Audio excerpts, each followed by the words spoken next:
আজকে বিশ্বখ্যাত Carew and company limited sugar mill, যেটা মূলত বাংলাদেশের দর্শনাতে অবস্থিত। আর আজকে সেখানেই আমরা বেড়াতে গিয়েছিলাম পরিবারের সহ, আর সাথে একটু চটপটি ফুচকা এগুলো খাওয়ার অভিজ্ঞতাও শেয়ার করব। খুবই আশ্চর্যজনক ঘটনা, যেটা বেশিরভাগ মানুষই জানে না, যে আমাদের এলাকার এই বিখ্যাত কেরুর অ্যান্ড কোম্পানি প্রতিষ্ঠিত হয়েছিল শুধুমাত্র মদ তৈরির উদ্দেশ্যে। 1805 সালের দিকে মিস্টার জন ম্যাকওয়েল নামে এক ইংরেজ ভারতের কানপুরে একটি মদের কারখানা তৈরি করতে চেয়েছিলেন। পরবর্তীতে তা বিভিন্ন কারণে পরিবর্তিত হতে থাকে এবং 1847 সালে মিস্টার রবার্ট রাসেল তা কিনে নেন। 1857 সালের দিকে সিপাহী বিদ্রোহ ঘটেছিল এবং ওই সময় কারখানাটি ক্ষতিগ্রস্তের শিকার হয়। তারপর তা পুনর্নির্মাণ এবং কেরু অ্যান্ড কোম্পানি লিমিটেড হিসেবে ভারতের আসানসোলে এর একটি শাখা প্রতিষ্ঠিত হয়। ঠিক একইভাবে আমাদের দর্শনাতেও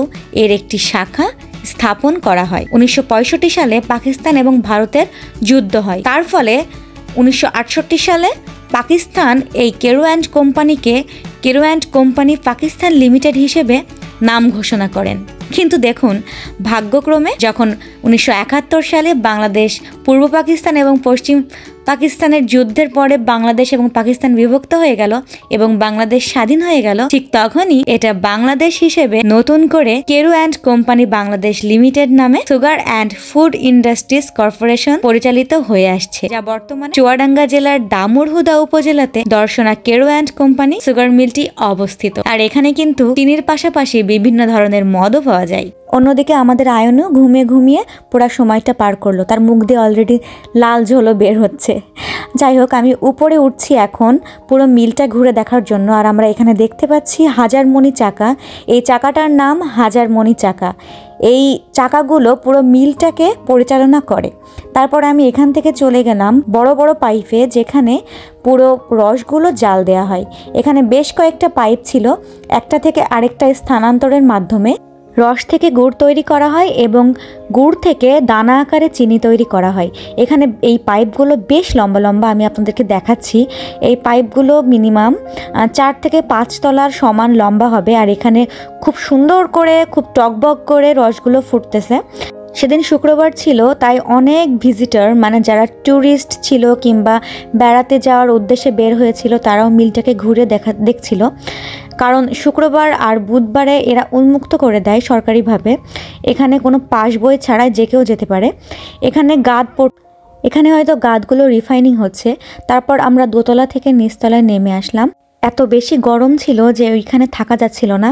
তারপর আমরা বাইরে চলে আসলাম। আর এদিকে আমার আয়ান্ন স্টিল ঘুমাচ্ছে তো ঘুমাচ্ছেই। তাকে অনেক করে আমি ঘুম ভাঙানোর ট্রাই করছিলাম, নাক বন্ধ করছিলাম, মুখ বন্ধ করছিলাম, তো সে তো উঠছিলই না। তো অবশেষে সে উঠে পড়ছিল। আমরা ওইখান থেকে প্ল্যান করলাম আমরা কিছু খেতে যাব এখন। আমাদের দর্শনা শহরের পাশেই একটা ছোট ক্যাফে হয়েছিল, যেটাতে আমি কখনো যাইনি। আর আরশিও কিছুদিন ধরে যাওয়ার জন্য অনেক বায়না করছিল। তো আমরা চিন্তা ভাবনা করলাম, ঠিক আছে, এখন আমরা সেখানে যাব এবং কিছু খাবার ট্রাই করব, স্পেশালি মোমো। তারপর আমাদের চার্জারে আমরা উঠে পড়লাম। ক্যাফেটার নাম আমি অনেক শুনেছি। ক্যাফেটার নাম হচ্ছে সৌদিয়া ক্যাফে। এই সৌদিয়া ক্যাফের পাশ দিয়ে আমি বহুবার গেছি, বাট আমি জানতাম না এখানে একটা ক্যাফে তৈরি হচ্ছে। আর আমরা অলমোস্ট সেখানে পৌঁছে গেলাম। তারপর যেহেতু শুক্রবার ছিল, ওখানে অনেক মানুষজন ছিল। খাবার অর্ডার দেওয়ার পরই ওরা আমাদেরকে বললো যে ম্যাক্সিমাম মানুষই ওখানে মোমোজ অর্ডার করতেছে, আমাদেরকে মিনিমাম আধা ঘন্টা ওয়েট করতে হবে। আর ওখানে গিয়ে দেখি পুরা ক্যাফেতে হলুদ, লাল এই ধরনের মাছ ছাড়া, যেগুলো সেদিন আমি কেটেছিলাম, আমি দেখিয়েছিলাম। আয়ান্নু তো মাছ দেখে পুরো অবাক হয়ে গেছে যে আসলে এগুলো কী ভেসে বেড়াচ্ছে পানির মধ্যে। সব কিছু তার কাছে অনেক বেশি নতুন। আর এখানে অনেক মাছ, আমারও অনেক ভালো লাগতেছিল, কারণ হাত দিয়ে টাচ করলেই মাছের গায়ে টাচ করা যাচ্ছিল। সবাই নিচে বসেছিল, আমি নিচে সবার কাছে চলে আসলাম। তারপর সেট মেনু দেখে আমি মোমোজ অর্ডার করলাম সবার জন্য, কারণ আর সে তো অনেক বায়না করতেছিল মোমোজ খাওয়ার জন্য। ওদিকে ম্যারি বায়না করতেছিল। আমি, মা, বৌমা, আন্টি, ফুপ্পা সবাই বেশ গল্প করলাম। বেশ অনেকক্ষণ গল্প করা হলো, মিনিমাম 1 ঘন্টা গল্প করা হলো। ওরা আধ ঘন্টার নাম করে 1 ঘন্টা আমাদেরকে ওয়েট করিয়েছিল। তো ব্যাপার না, কারণ দিনটা অনেক ভালো গিয়েছিল, যেহেতু ফ্যামিলি একসঙ্গে ছিলাম। দেন মোমো তো হাজির। মোমো দেখে প্রথমে মনে হলো ইট লুকস ডেলিশিয়াস। তারপর আমি এটা ট্রাই করার জন্য স্পুন হাতে নিয়ে নাড়াচাড়া করলাম। আমরা চিকেন চিজি মোমো অর্ডার করেছিলাম। তারপর আমি এটা মুখে দিলাম, এটা অনেক বেশি গরম ছিল, অবশ্য ফু দিয়ে দিয়ে মুখে নিয়েছিলাম। আর স্পেশালি যে চাটটা দিয়েছিল, হ্যাঁ সসটা তো দারুণ ছিল, অনেক ডিফারেন্ট স্বাদ, মোমোসের স্বাদটাও অনেক ডিফারেন্ট, অন্যান্য জায়গার থেকে অনেক ডিফারেন্ট লাগছিল অ্যান্ড টেস্টি লাগছিল অ্যাকচুয়ালি।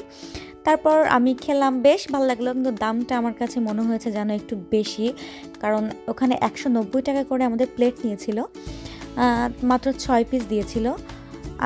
মধ্যবিত্ত নিম্ন মধ্যবিত্ত যেহেতু আমাদের এলাকাটা গ্রাম ভিত্তিক, সেই রেঞ্জের অনুযায়ী আসলে খাবারের দামটা একটু বেশি হয়ে গিয়েছিল। কিন্তু দাম মোতাবেক যখন আমি মুখে দিলাম তখন আমার বেশ ভালোই লাগলো, যে এখানে চিজ অ্যাড করা হয়েছে, চিকেন অ্যাড করা হয়েছে, আর বাটার অ্যাড করা হয়েছে, সেহেতু দামটা হয়তো পারফেক্ট ছিল পরে মনে হলো। আমরা খেলাম, আয়ান্নু খেলো। আয়ান্নু তো প্রথমে মুখে দিয়ে অনেক ঝালঝাল লাগছিল, আমরা অনেক এনজয় করে খেলাম। তারপর আমাদের মনে হলো যে মোমোসটা খেয়ে আমাদের এরকম তৃপ্তি হলো না, আমাদের আরেক জায়গায় যাওয়া উচিত। তখন আমরা ডিসিশন নিলাম আমরা ফুচকা খেতে যাব, এবং সেখানে দই ফুচকা আর ঝাল ঝাল ফুচকা খাবো। তারপর আমরা উঠে চলে আসলাম, আমরা সব কিছু বিদায় টিদায় দিয়ে বিল পেমেন্ট করে ওখান থেকে সরাসরি ফুচকার দোকানে চলে আসলাম। তারপর ফুচকা অর্ডার করলাম, মা সিম্পল ফুচকা খাইতে চাইলো আর সে দই ফুচকা খাইতে চাইলো। ওখান থেকে আমরা বেরিয়ে পড়লাম। তারপরে একটু একটু রাতও হয়ে গিয়েছিল, চারিপাশে লাইটিং করা ছিল, বাচ্চারা দেখে অনেক খুশি হচ্ছিল, পরিবেশটা বেশ ভালোই লাগছিল আমার কাছে, খুব একটা খারাপ না। তারপরে আমরা সোজা ফুচকা খেতে শুরু করলাম। ফুচকা চলে এসেছিলো আমাদের, 5 মিনিট ওয়েট করার পরে ওরা মনে হয় রেডি করে রেখেছিল। মা তো অনেক মজা করলো, আমার মা এই খাবারগুলো অনেক বেশি পছন্দ করে, ফুপ্পা আন্টি এরাও অনেক এনজয় করছিল। আর সে তো ম্যারির কোনো কথাই না, ম্যারি আমার কাজিন সিস্টার, ফুপ্পাতো বোন। আমরা দই ফুচকা, নর্মাল ফুচকা সবগুলোই অর্ডার করেছিলাম, চটপটি অর্ডার করেছিলাম। বাবার জন্য পার্সেল নিয়েছিলাম, বাবা তো বাড়িতেই ছিল, তিনি তো জাননি, এজন্য। তারপর হামগুম করে খাওয়া দাওয়া, কোক খেলাম। তারপর আয়ান্নু সবাইকে টাটা দিচ্ছে, টাটা, সবাই ভালো থাকবেন, আবার দেখা হবে।